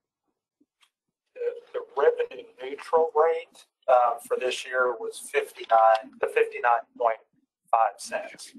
So the rate neutral, our tax rate in FY22 was 73.05, and our board continued to 73.05 into the new budget year after the reappraisal. The 59.5 was the revenue neutral tax rate. Okay, so it was the revenue neutral rate that would, and of course, the revenue neutral rate included how much growth over the average since the last reval? Well, I'm sorry, I may have misspoken. The Board of Commissioners kept the same tax rate, did not go to the revenue neutral rate. That revenue neutral rate was about 13.5 cents difference. About 7 cents of that is what's going to fund this debt program. Those other cents, the board had other local policy decisions that they chose to fund. But, so I don't know if that clarifies. Well, the revenue neutral rate averages the increases in tax base since the prior reval. So there was some increase. What was that increase at the revenue neutral rate? I believe it was almost about 2.5%, 2.4, I believe, something in that range. Okay, well, that does clarify. I misunderstood the tax rate from the revenue neutral rate from last meeting, or forgotten. Thank you very much. I apologize. Mr. Philback, just to make sure I understand what you just said, it's my understanding from calculating it last time, I don't think it's right to use the term revenue neutral. Rate neutral. I think the correct term is revenue neutral. And the revenue neutral rate with the growth embedded would have been about 18% less than what it is now. 18%, not 18 cents, but about 18%. 15 to 18% is what I calculated last time. Is that correct? I think looking at 13.5 versus 7. Right. If it had been revenue neutral, forget about the term rate neutral. When fixed income, lower income, elderly people are writing that check every year, they don't care about revenue neutral, rate neutral. They care about how they writing more than they did last year. And is it allowing them to stay in their homes versus last year because of the property tax? So I just want to clarify that. Mr. Marshall. Sorry. Commissioner. Yes. This is Sharon Edmondson again. I just want to let the commission members know that since 5 o'clock yesterday, we've received a number of emails in support of this project. They all started coming in, I think, right around 5 o'clock yesterday, all very similarly worded. I think last count we were up to 35, 36. We have about 30, including one from the North Carolina for Community and Justice, and one from Business High Point Chamber of Commerce, and then a number of individual citizens as well. Was that a coordinated campaign on y'all's behalf? That's one Gifford working together. So yes or no? We didn't know anything about that. I appreciate that. It went coordinated. Once it came out on the news yesterday, that's when it probably started. I think the Smallwell was on our channel news too yesterday. And that's when it started. Once that came on at 4 o'clock, 5 o'clock, something like that, that's when it started happening. We're getting ready to call the question, but Tony, I'm gonna put you on the spot in relation to Secretary Marshall's question about the tranches, and do you mind introducing yourself, and maybe we'd like for her to re-ask her question again, but I'd like for you to try to answer. Tony Blaylock, financial analyst here on staff. Tony, my question was to build in some safeguards at some way, either by years or by amount, something like that, to hesitate and see if it really is wise to go forward. Is it getting out of hand, in essence, and put some guardrails in there? Our standard procedure is when we're contacted about scheduling a bond sale for the county. It takes about 3 months to put the documents together. During that time, we ask the county to put together a list of projects. They put them out for bids. We like for the bids to come back about the time we're ready to sell the bonds so that they can sign the contracts for those projects between the time we sell the bonds and close the bonds. So that's a standard procedure in a situation where the county is building as many projects as they are. Same thing with Mecklenburg and Wake County. It's not always possible to do that, but our standard procedure is for the bidding to take place in series with the bonds that we issue. And in this case, we're going to probably sell bonds in about 12 to 18 months. I would expect that even though the schedule says the final tranche in 2029, given the current construction market, the county may very well be coming back for a 3-year extension. But I know the list of projects is very extensive, but we will rely on our standard procedure to make sure that the financing matches up with the projects. And what is the time period between bond closing and bond sale and bond closing? Typically 3 weeks, 16 days to 3 weeks. Okay. So if things were to be, greatly out of line, what would happen? If the bids came in and they were way more than what the tranche was going to be, what would happen? And let me interrupt. Just maybe you can answer her question in light of the bonds we approved in 20, because what you just asked is happening. So maybe you can.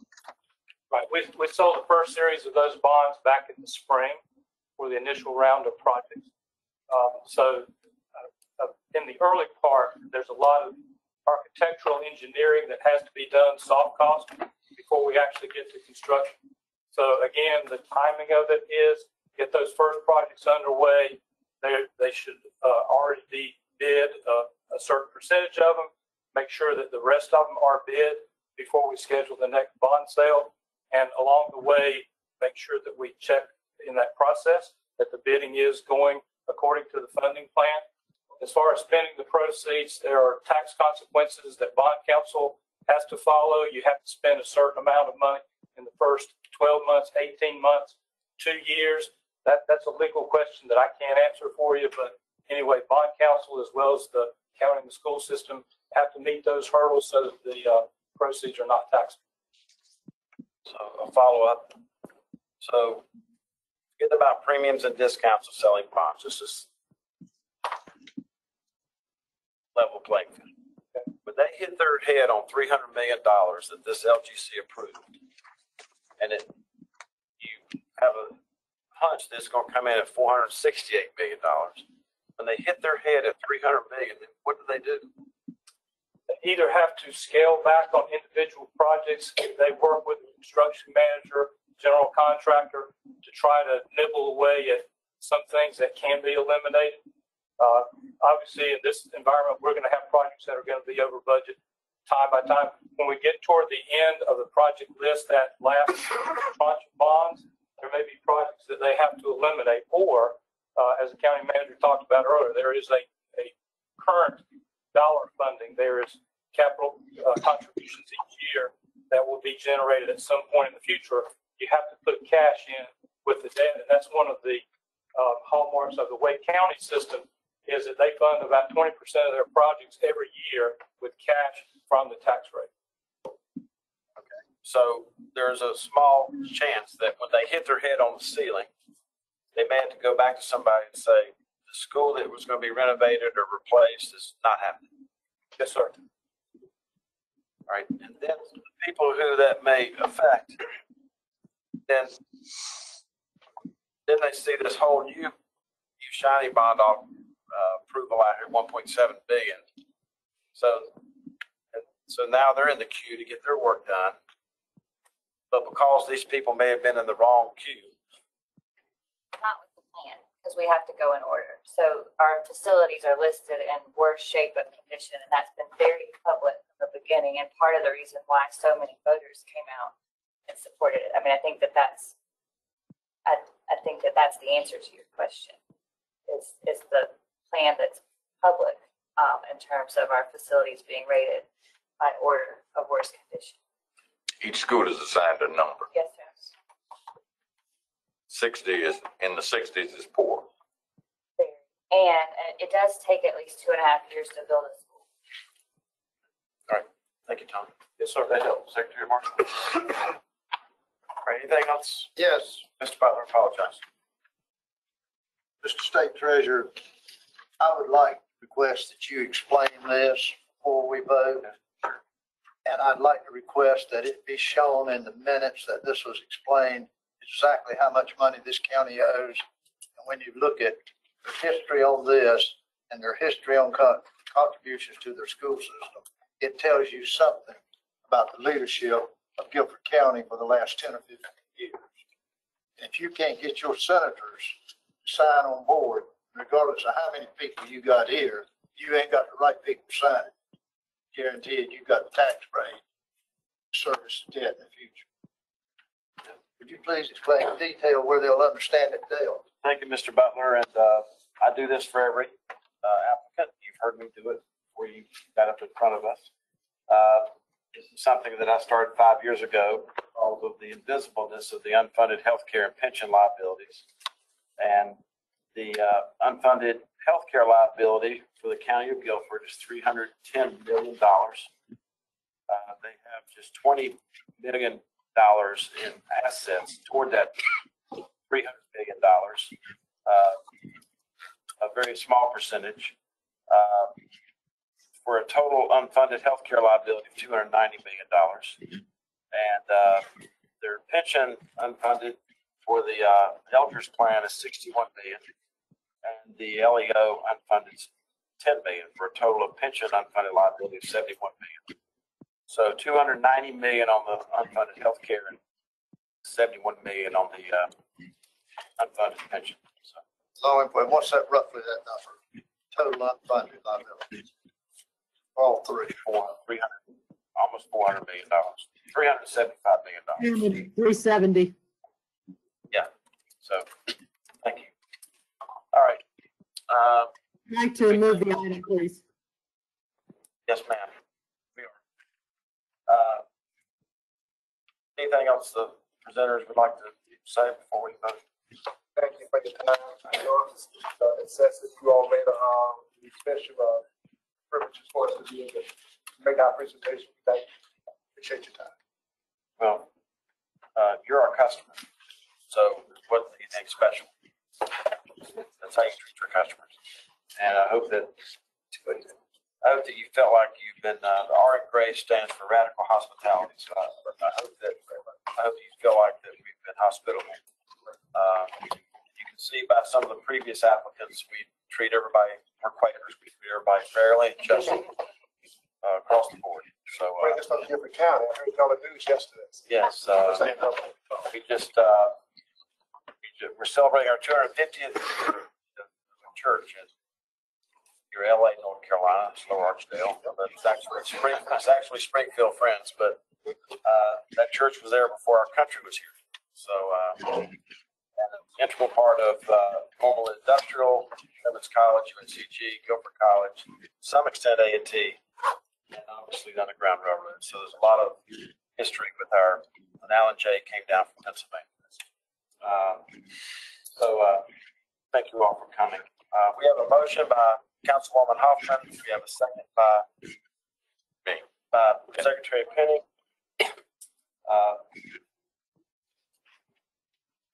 I always have tried to tell the board, especially when I don't think I'm going to be voting in the affirmative, why. I think the board deserves that from a chair.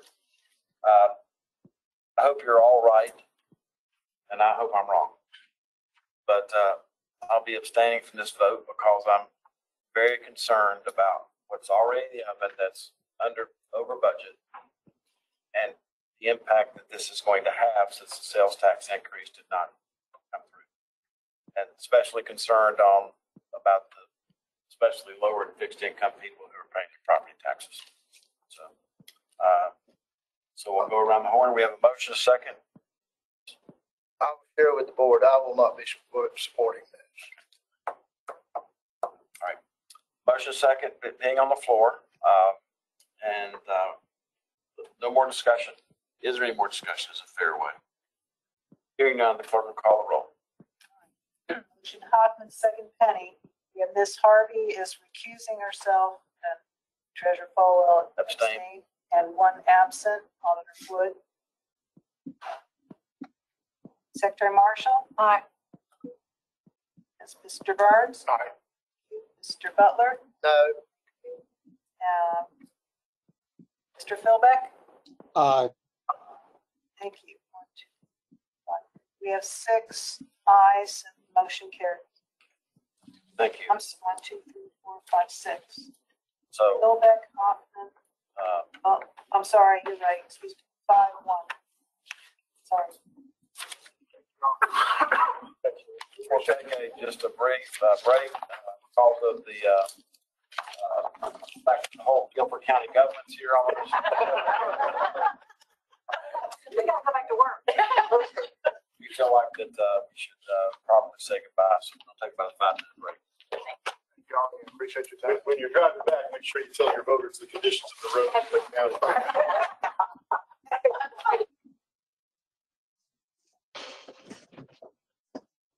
For our participants who are virtually connected, we will be turning off the audio feed in the room for just a moment. Thank you so much for your virtual members, please remember that your audio is still live and being broadcast publicly. So although the Dogwood audio is being disconnected, members connected are still being broadcast.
We're in a 5-minute break. You making any progress?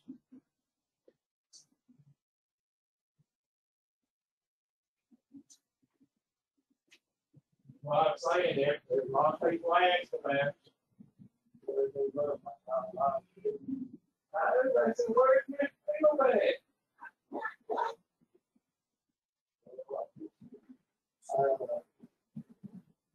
I'll have to take $8. You have to take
Can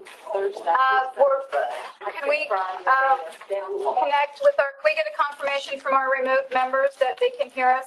Ms. Harvey, are you able to hear us? Yes, I can. And Ms. Hoffman, we see you. Mr. Philbin, are you with us?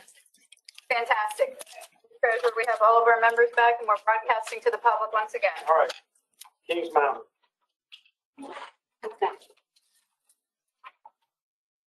Kings Mountain is the unit that was on the September agenda, and it is back for the October agenda with information that Susan will go over, but it's for the $6.9 million installment private placement with Truist, and it is for some natural gas and electric substations.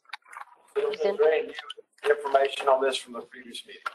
There is, yes, there is.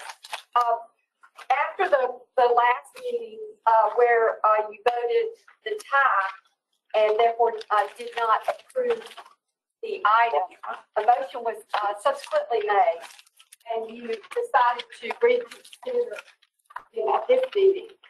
So later that same week, we met with the city manager and the finance officer, and they've done a couple of things. There is an item attached. I'm using attachment B. If you look at the very last page of that packet, there the city agreed to amend their current year's budget, 22-23, by $200,000, reducing electric fund transfers to the general fund in the current year by $200,000. And then they also agreed over the next 3 years to reduce their reliance on electric fund transfers so that by 2027, they are no longer reliant on electric fund transfers. And if you'll flip forward a couple of pages, on the 27th of September, they passed a board resolution regarding transfers from the city's electric fund. And in that resolution, they referenced the $200,000 reduction or budget amendment that they're going to do. And that is 11% of the original budgeted amount. And then they also commit to exactly what you see on the spreadsheet, reducing total transfers from the electric fund by a minimum of 10% per year until they are in compliance with recommended practice. Remember, this is not a legal requirement for them because they're not a member of the Eastern Power Agency. They also are going to noted that they're going to, if they have the funds available, there'll be any other funds from the electric fund for capital purposes and be loans rather than transfers. So they'll be repaying those to the electric fund if they have those funds available. Susan, would you say everything you said is sort of an acknowledgement toward what Secretary Penny was getting at, and they're evolving toward? Yes, I think they took some very good steps. Do I hear a motion to approve? Move approval. Second. Motion second being made. Any further discussion? Hearing none, the clerk will call the roll with Mr. Philbeck being recused. And just to clarify, there's another Kings Mountain matter down in the consent agenda, the volunteer fire department annexation, and unless he's got some relationship with that matter, he's not recusing from that. Right, Marshall Penny, Mr. Burns. Aye. Mr. Butler. Aye. Ms. Harvey. Aye. Councilwoman Hoffman. Aye. Thanks, and President. Aye. Now we're down to our consent agenda. Starting with The consent agenda starts with the Nightdale financing agreement and goes through the Woodfin Geo Bond private placement item. If there's anything that any member has questions on, I'd be happy to answer. Does any member wish to have any of these removed from the consent agenda? If not, do I hear a motion to approve the consent agenda? Move approval. Second. Motion being made. Any further discussion? No, motion was made. Mr. Burns, second. Penny and Burns. Go back. Second was Phil back. Okay. Okay, Penny, go back. Clerk, call the roll. All right. Secretary Marshall? Aye. Mr. Butler? Aye. Mr. Burns? Aye. Switch it up. Ms. Harvey? Aye. Councilwoman Hoffman? Aye. And Treasurer? Aye. Okay. We're now to Susan for any non-action items or unit updates. We will have several updates here, but I can tell no votes will be required. Votes are needed, that's correct. I'm looking at appendix or attachment D. And I don't have, like we said, there's no votes for these. I did want to note for the town of Robertsonville on page 5 of 16. The LGC staff worked with the governing board for the town, and we have revised a fiscal accountability agreement for the town of Robertsonville that it should work us towards being able to turn the fiscal control back over to the town. If items get completed the way that we're anticipating they will, we're hoping to relinquish that we can complete these goals over the next 3 to 4 months. So after the we should be talking about turning the town back over to Robertsonville. And then on page 8, we are also taking the same action for Pikeville, and we plan to bring you a resolution next month that will begin to, we were hoping to do it this month, we just didn't quite get everything done that needed to be done to do that cleanly. So we're moving ahead with those 2 municipalities being able to hopefully return those to local control. That's all that I wanted to highlight in the unit updates. Any questions from members on Susan's presentation?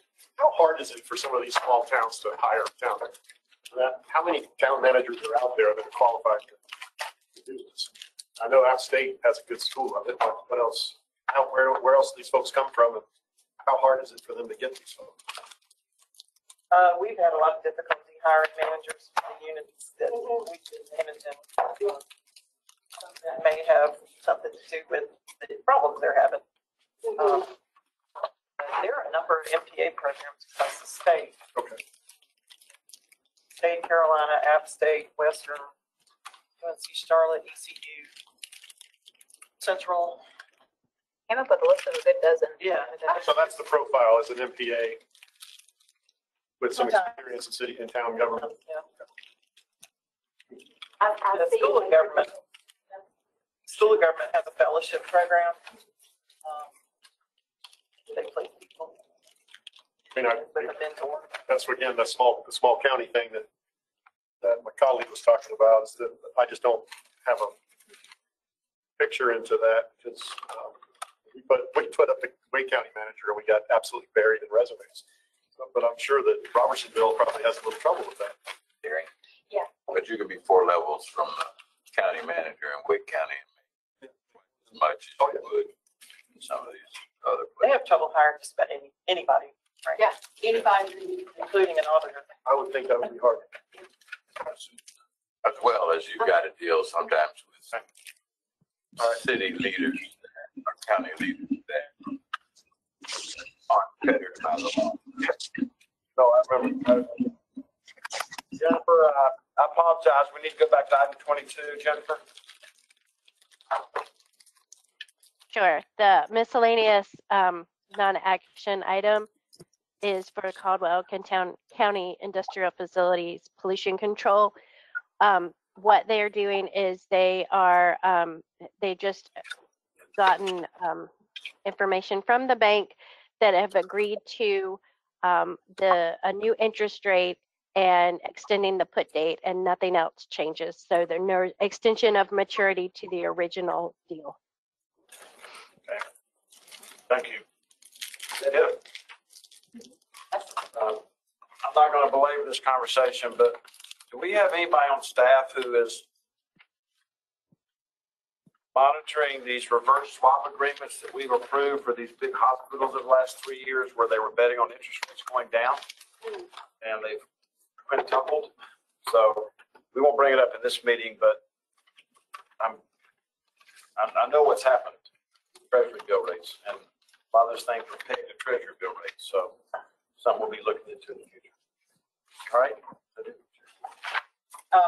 Yeah, our next meeting. Housekeeping. Yeah, our next meeting is November the 1st at Western Carolina University.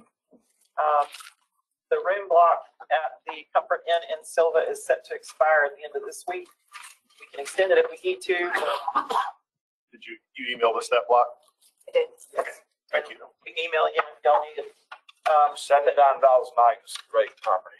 It's their state rate. And we've got several things planned for the day on Tuesday. Tentatively, we've got a tour of a new facility there on campus that the NC Connect bonds paid for. And then hopefully a Q&A with MPA students and accounting students, because we want to try to recruit some. Yes, we did. After. And I know some of them are planning on attending the meeting if they don't have class. What time does our meeting start that day? 1:30. And we're still working on details around the other, as soon as we have details, we'll get those out. We're actively working on them. Are we expected to spend Monday night or Tuesday night up there? I'm just, It's entirely up to you. One night, 6 hours. Depends on what time you wake up. I wake up around 10 o'clock in the morning. I mean, that's in the Bible. You wake up at 10 o'clock. Man, I don't know that. We'll figure it out. But I guess to Mr. Burns' question, expecting a long agenda. well, no, I just wondered, when I book my hotel, am I booking 2 nights or 1 night? We don't expect a long. We don't expect a long agenda. But I'm just saying right now, as the treasurer, that I'm gonna, if people feel like they need a second night, with the darkness of the hour and daylight savings time, then we should pay for that. If they feel like they need it. And at this point, Mr. Burns, the Okay, Dan. Q&A is probably after So I'm the meeting glad to see you potentially. coming around. Yeah, okay. Just cause you're in a different time zone out there, I'm coming around. And I may be teaching one of Chris Cooper's political science classes out there, so. With that, I'll, is that it? Well, thanks, staff. Victoria, thank you. With that, I'll entertain a motion to adjourn. So moved.